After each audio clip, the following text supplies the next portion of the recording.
I'm different, they stealing my sauce. Why the fuck would you think I fell off? When these bitches won't leave me alone.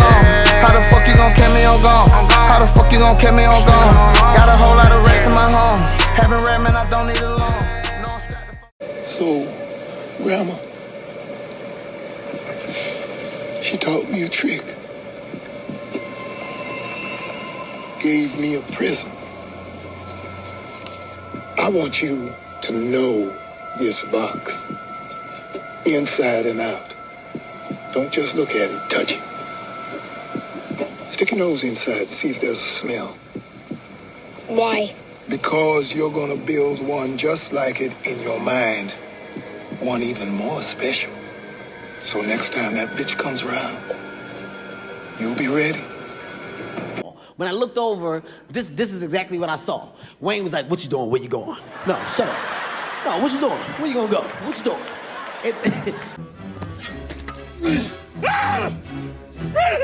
You're alive! Oh my God! I'm alive! You were dead! I saw you die! I was faking.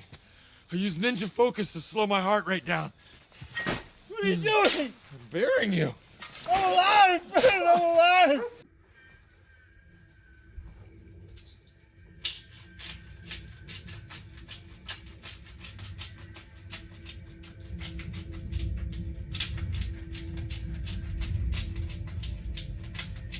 Waiting on you, ass sniffer.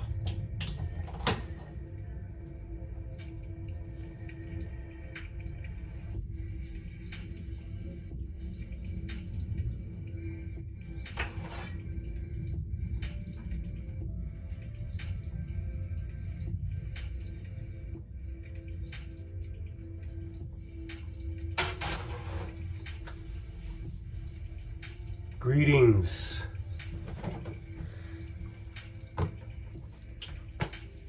Thank you for tuning in. I know you only get 24 hours out of the day. 12 hours in the day, excuse me. 12 hours at night, you know? This video is going to talk about some things that you might not consider about going monk, especially if you're being targeted.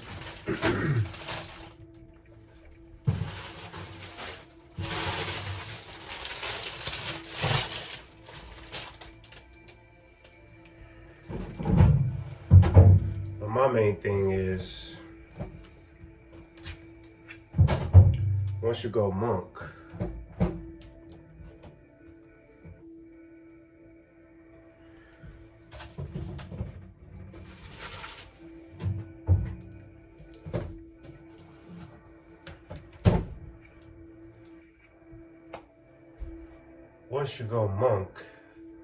it's pretty much a detox and a purge of your old memories. As a targeted individual, your thoughts, your memories, your likes, they're all being used against you. Everything, your past mistakes, your past secrets that people think are a secret, they're not a secret. It's just not anybody's business. Because truth be told, whoever you need to speak to about it, you spoke to about it. And they're still holding on to it for leverage. When no one said anything for years, as long as they were benefiting from you, you know? But that's besides the point. So, during monk mode, you're not interacting with anybody new. You're not dating. You're not essentially creating new memories like the old ones that you had. So anytime you may get triggered You may think of, old situations. Anytime you may feel good, you may start thinking of old situations. So that's kind of the struggle that I found myself having last night. Just having little 10, not even 10 seconds, where something pops in your mind, and it's just frustrating because you're trying to move forward in your life and you keep having the same little thoughts. It's not particularly about the person. It's about the experience. You may want to do the same thing, but with somebody else, but you don't have that new person in your head to think about it with, so you revert back to thinking about that old person, which is, something or someone you want to detox out of your mind, out of your memory.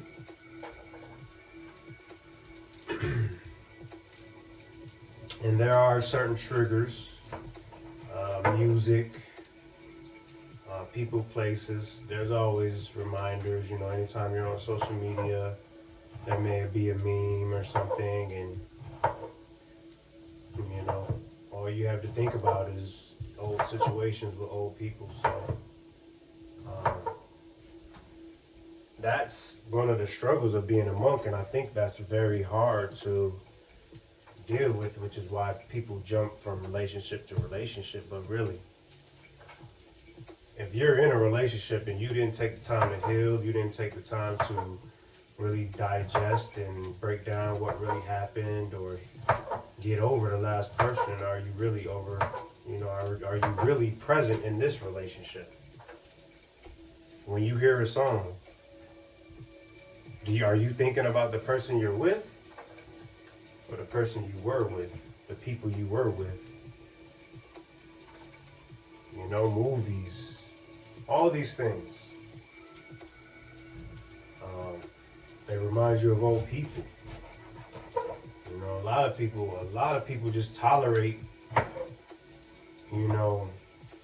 their person thinking about somebody old, somebody that they used to be with, whether it's just either a meme or something like that. Like,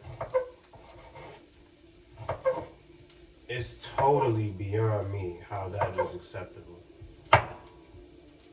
Which is why, virgins were so coveted in Bible days, because you had no imprint. She had no imprint. She had no other outside influence.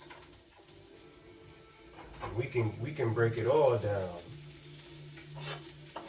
We can break it all down, because influence is what? Influenza, flu, sick.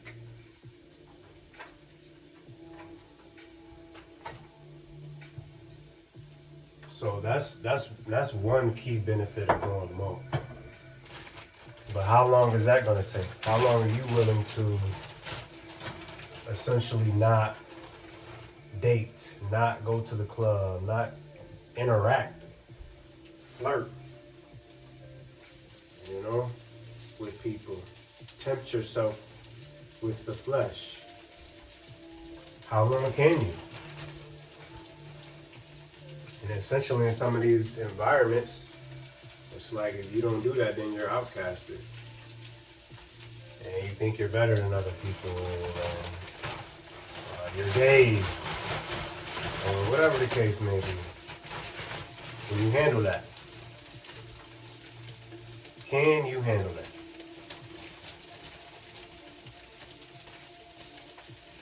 We talk about fasting, but fasting is deeper than just fasting from food.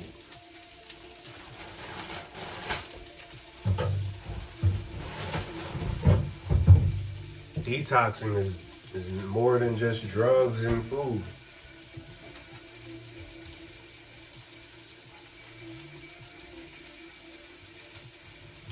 Us on a spiritual journey, we have to spiritually detox. We have to spiritually fast. not just physically. You know, also that comes with a technology fast. How much time do you spend on social media? Do you have a social media schedule? Do you get on social media every day? Do you check your emails every day? How much time do you spend with yourself? When you're inside your head, whose voice do you hear?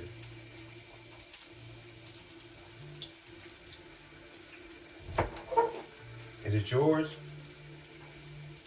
I mean, even saying that God is speaking to you. What does God sound like? It sound like your mom, your favorite influencer. Is it yelling? Does God have a lisp? I mean, help me understand what God sounds like.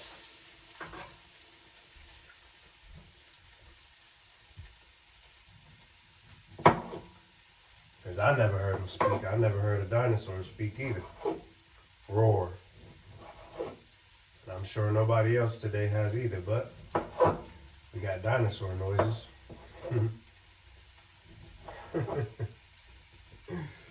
So it's what you make it. Essentially. But I digress. Going monk mode is not for the weak. And like I said, a lot of people just jump from relationship to relationship. They haven't detoxed, they haven't purged those old memories. It doesn't matter, you can compartmentalize all you want. But it's still rubbing together. And they'll be the type to just tell you that, oh, that's nothing, or this person was nothing, or it's just this, it's just that, but it's not. How can you downplay a relationship or someone that's still in your mind and in your head, and you're having pleasant thoughts about, or even negative thoughts about? All of that takes from you. It takes from the relationship. Even though experiences make us who we are, and that might add or take from the relationship itself, but can you really say you're really healed?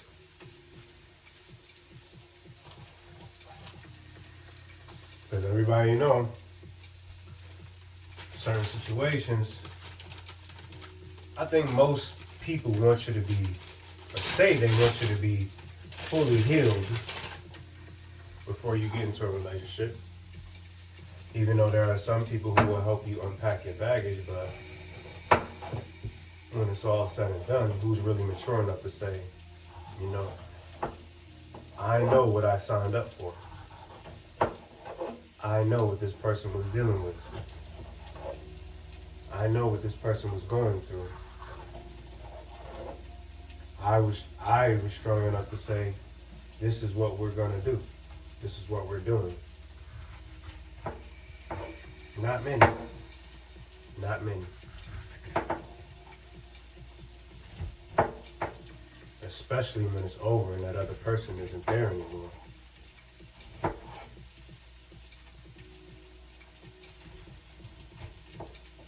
That takes strength. A lot of us know what we were dealing with. A lot of us know exactly who we were dealing with. And those people tried to use that as leverage when it was all said and done, because it was ambiguous. You didn't just act like you were trolling throughout the whole relationship, even though you were really hurt.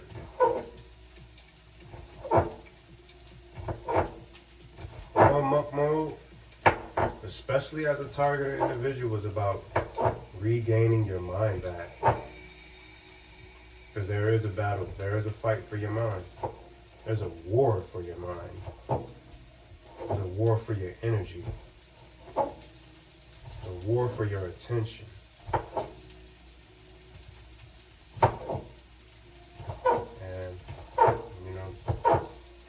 Who wants to keep perpetuating these cycles?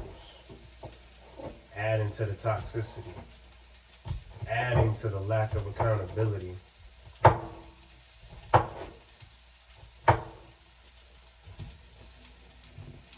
I surely don't.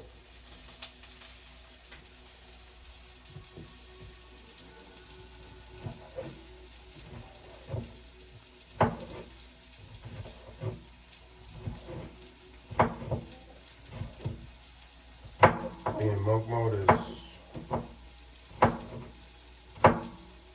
is probably one of the best feelings that you could ever think of. Feel once you learn to master yourself, and you start to realize that a lot of the times you knew, you just didn't trust yourself. And there could be a lot of factors with that too. You know, a lot of us are vulnerable. A lot of us are vulnerable. We find ourselves in vulnerable situations. We might need help. And somebody comes and love bombs you and stuns you momentarily. And before you know it, they're gone with the product or with whatever they wanted or came through for. And you just stuck. Like, what happened?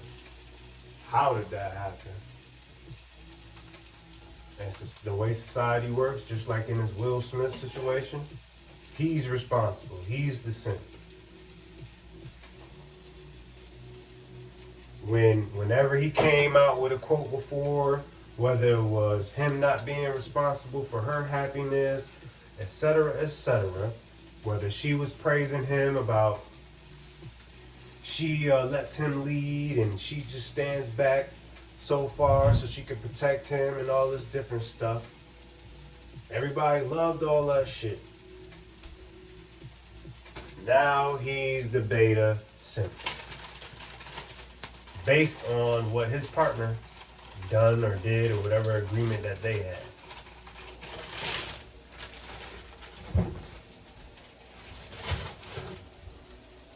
So what are you going to do? You going to take control of your life, or are you just going to be a victim? Victim to society, victim to circumstances, victim to technicalities.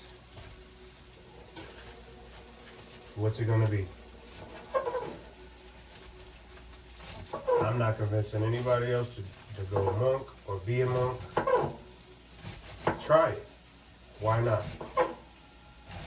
Try fasting from people for 2 days, 3 days. Try fasting from sex, from technology, from food for 72 hours. Just to challenge yourself, just to challenge your body. Recreate your own DNA. But it's all based on how you feeling. How you feeling about your situation. I don't know, man. That's just something I was thinking about. Because I know people can get caught up, especially if my thoughts are being transmitted. They'll take anything that I think of and use it against me. Anything. That's the narcissist playbook. Anything you say, do, think, feel will be used against you. Anything. Especially at certain times.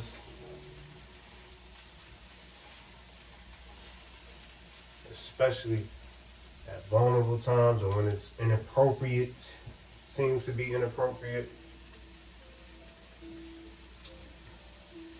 So if somebody's just fishing, they're just like, oh, look what I found. But that ain't the case. Because you as a monk, you're not inviting new toxicity into your life. But you still have to control your thoughts.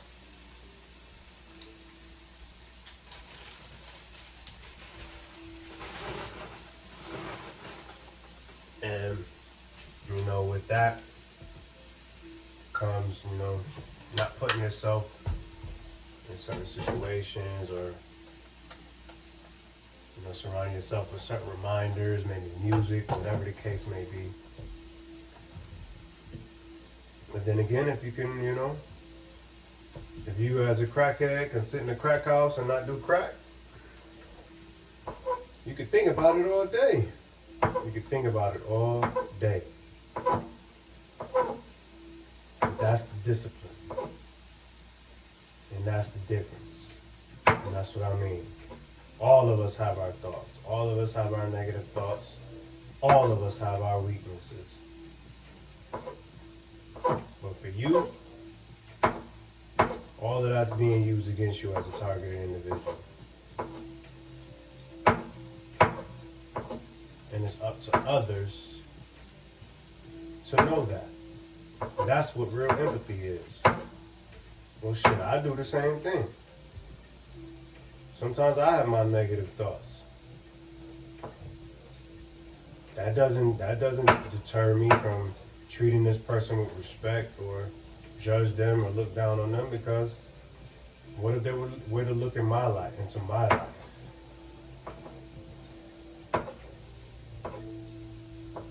What if they were to know about my wife? How she treats me?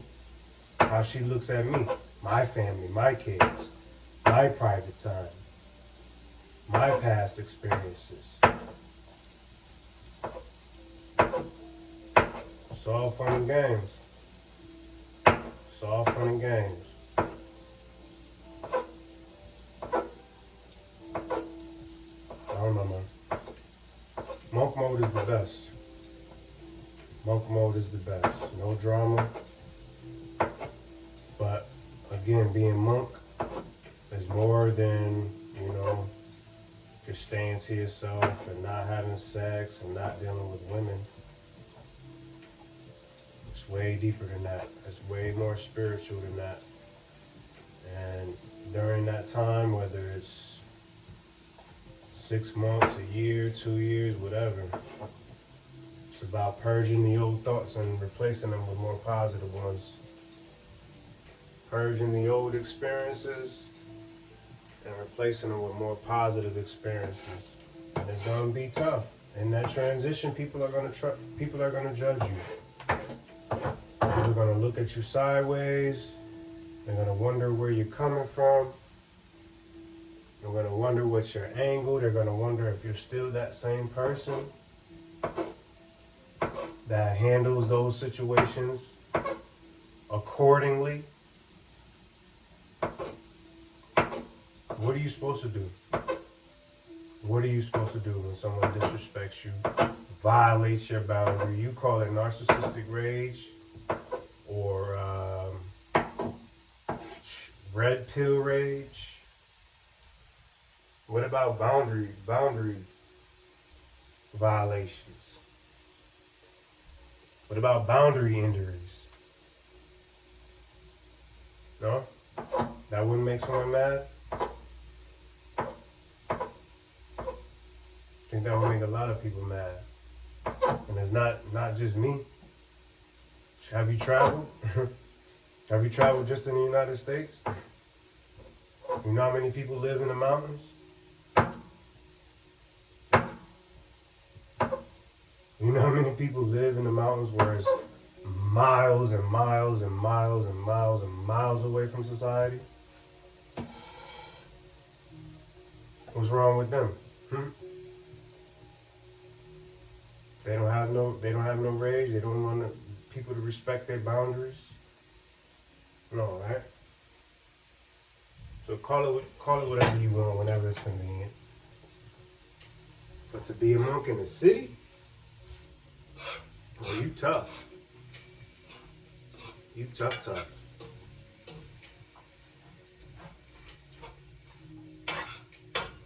That's probably going to be one of the hardest things.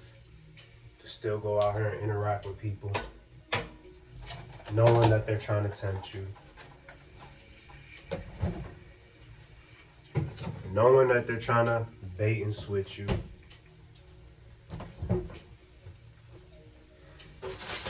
But after so many situations and experiences, you know better. And you still play the game and you get what you deserve. You get what you deserve. People who've been married 3-4 times.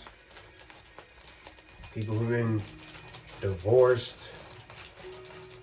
dragged through the courts.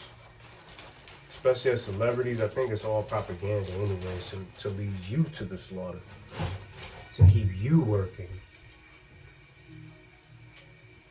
The less you want, the less you need, the less energy you have to exert, the less you have to stress. That's just simple mathematics.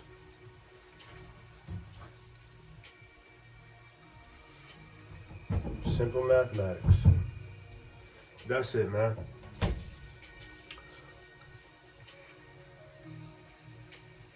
Have you healed before your last relationship? Or have you healed from your last relationship before you got into the relationship you in now? You think dealing with multiple people is going to serve you right? I mean, some people can handle it. Some people can handle it. I mean, you are a business, and McDonald's didn't get to the top by just having one employee and one customer, one business partner. Yeah, it's an abundance mindset, but when you're dealing with people on a personal level, it's a deeper exchange, more sacred exchange, so you got to be careful. I was careful, you got to be mindful of what you're doing. And for me, I've been probably more reckless than I would like to admit. But that's it, man. Monk mode or be toxic. Peace.